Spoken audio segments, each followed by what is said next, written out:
کیا ہمارے ارد گرد نشانیوں کی کمی ہے؟ مسئلہ نشانیوں کی کمی نہیں، مسئلہ یہ ہے کہ ہماری نظریں تو کھلی ہیں مگر دل غور کرنے کے لیے تیار نہیں۔ جو شخص اللہ کی نشانیوں میں اپنے رب کو نہ پہچان سکے وہ پھر کس چیز سے ہدایت پائے گا؟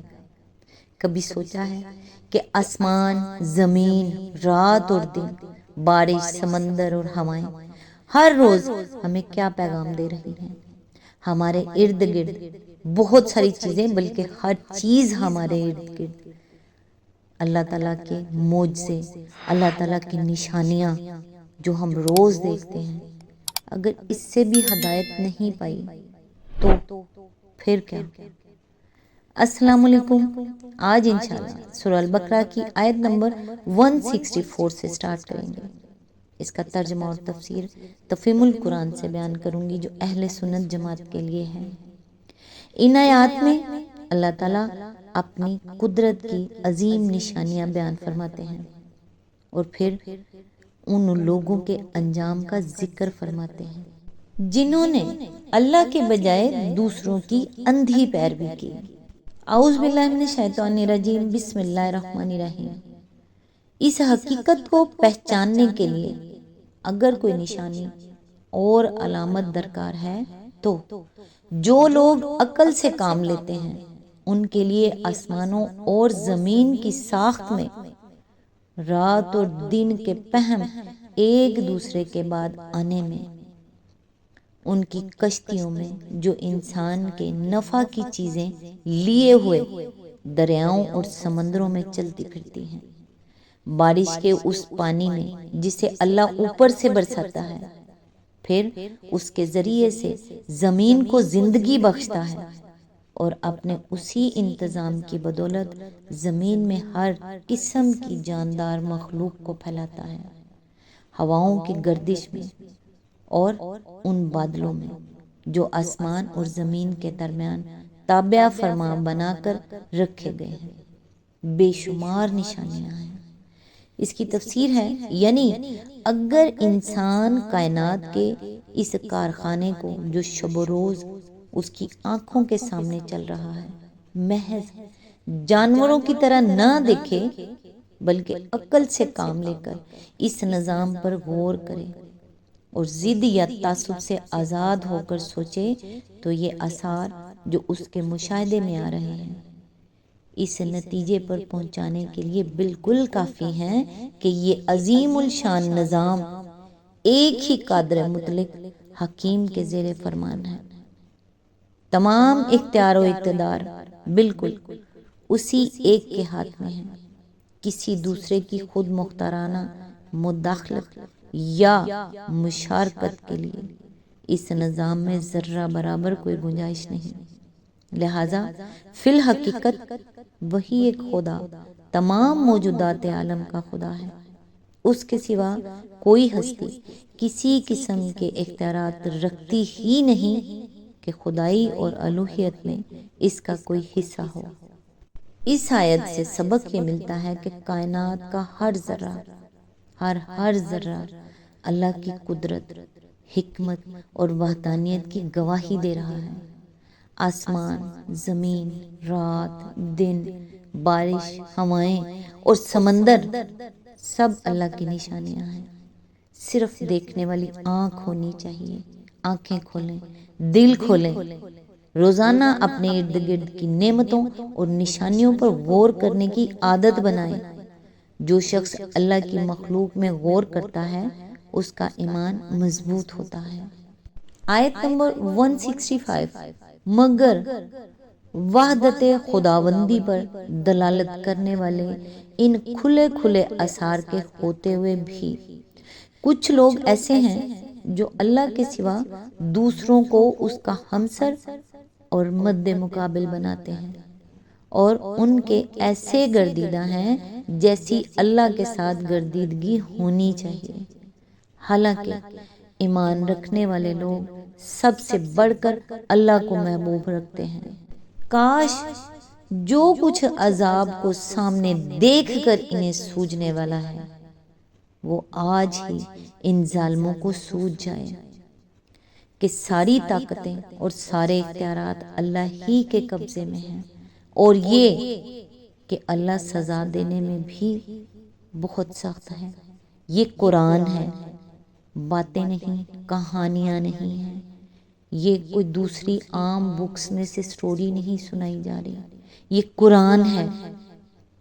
اس کی تفسیر ہے یعنی خدائی کی جو صفات اللہ کے لیے خاص ہیں، ان میں سے بعض کو دوسروں کی طرف منسوب کرتے ہیں، اور خدا ہونے کی حیثیت سے بندوں پر اللہ تعالیٰ کے جو حقوق ہیں وہ سب یا ان میں سے بعض حقوق یہ لوگ ان دوسرے بناوٹی معبودوں کو ادا کرتے ہیں۔ مثلا سلسلہ اسباب پر حکمرانی، حاجت روائی، مشکل کشائی، فریاد رسی، دعائیں سننا اور غیب و شہادت ہر چیز سے واقف ہونا، یہ سب کچھ اللہ کی مخصوص صفات ہیں، اور یہ صرف اللہ ہی کا حق ہے کہ اسی کو مقتدر اعلیٰ مانے، اس کے آگے اعتراف بندگی میں سر جھکائیں، اسی کی طرف اپنی حاجتوں میں رجوع کریں، اسی کو مدد کے لیے پکاریں، اسی پر بھروسہ کریں، اسی سے امیدیں وابستہ کریں، اور اسی سے ظاہر و باطن میں ڈریں۔ اسی طرح مالک الملک ہونے کی حیثیت سے یہ منصب بھی اللہ ہی کا ہے کہ اپنی رعیت کے لیے حلال و حرام کے حدود مقرر کریں، ان کے فرائض و حقوق معین کریں، ان کو امر و نہی کے احکام دے، اور انہیں یہ بتائے کہ اس کی دی ہوئی قوتوں اور اس کے بخشے ہوئے وسائل کو وہ کس طرح، کن کاموں میں، کن مقاصد کے لیے استعمال کریں، اور یہ صرف اللہ کا حق ہے کہ بندے اس کی حاکمیت تسلیم کریں، اس کے حکم کو منبع قانون مانیں، اسی کو امر و نہی کا مختار سمجھیں، اپنی زندگی کے معاملات میں اس کے فرمان کو فیصلہ کن قرار دیں، اور ہدایت و رہنمائی کے لیے اسی کی طرف رجوع کریں۔ جو شخص خدا کی ان صفات میں سے کسی صفت کو بھی کسی دوسرے کی طرف منسوب کرتا ہے، اور اس کے ان حقوق میں سے کوئی ایک حق بھی کسی دوسرے کو دیتا ہے، وہ دراصل اسے خدا کا مد مقابل اور ہمسر بناتا ہے۔ اسی طرح جو شخص یا جو ادارہ ان صفات میں سے کسی صفت کا مدعی ہو اور ان حقوق میں سے کسی حق کا انسانوں سے مطالبہ کرتا ہو، وہ بھی دراصل خدا کا مد مقابل اور ہمسر بنتا ہے، خواہ زبان سے خدائی کا دعویٰ کرے یا نہ کرے۔ اسی آیت کے ضمن میں آگے فرمایا، یعنی ایمان کا اقتضا یہ ہے کہ آدمی کے لیے اللہ کی رضا ہر دوسرے کی رضا پر مقدم ہو، اور کسی چیز کی محبت بھی انسان کے دل میں یہ مرتبہ اور مقام حاصل نہ کر لے کہ وہ اللہ کی محبت پر اسے قربان نہ کر سکتا ہو۔ اس آیت سے سبق یہ ملتا ہے کہ سچی محبت، کامل اطاعت اور سب سے بڑا تعلق صرف اللہ کے لیے ہونا چاہیے۔ مومنوں کی سب سے بڑی محبت اللہ سے ہوتی ہے۔ اپنے دل کا جائزہ لیں، کہیں ایسا تو نہیں کہ کسی شخص، مال، شہرت یا دنیاوی چیز کی محبت اللہ کی محبت پر غالب آ گئی ہو۔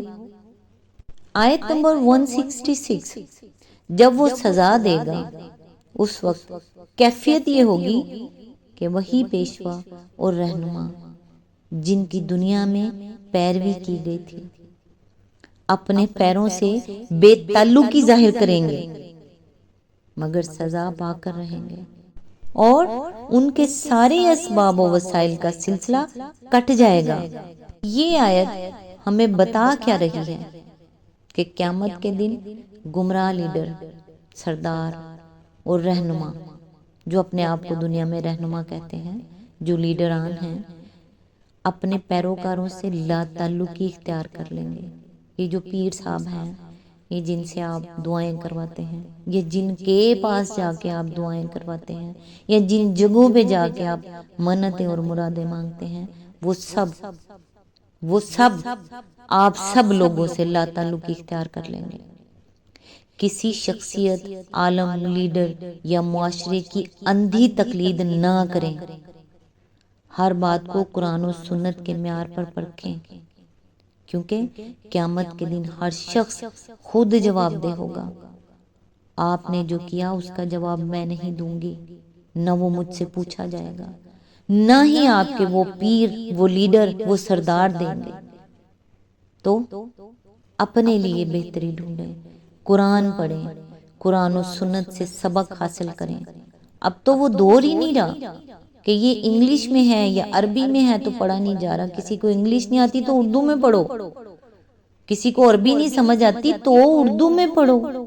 نہیں پڑھ سکتے تو اب تو لوگ اپنا سر کھپا کھپا کے آپ کے گھروں تک آ گئے ہیں، یہ ویڈیوز آپ کے گھروں تک پہنچتی ہے۔ سنیں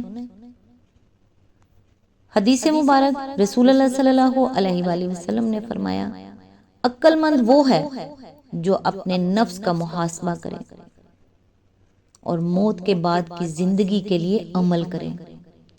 سنن ترمذی، حدیث نمبر 2459۔ جو شخص بھی کائنات کی نشانیوں سے اپنے رب کو پہچان لیتا ہے، وہ لوگوں کا اندھا پیروکار نہیں بنتا۔ آنکھیں کھولیں، وہ صرف اللہ کی ہدایت کے پیچھے چلتا ہے، کیونکہ قیامت کے دن کوئی بھی کسی کا بوجھ اٹھانے والا نہیں ہوگا۔ آج تک کے لیے بس اتنا ہی۔ نیکسٹ انشاءاللہ آیت نمبر 167 سے سٹارٹ کریں گے۔ تب تک کے لیے دعاؤں میں یاد رکھیے گا۔ اللہ حافظ۔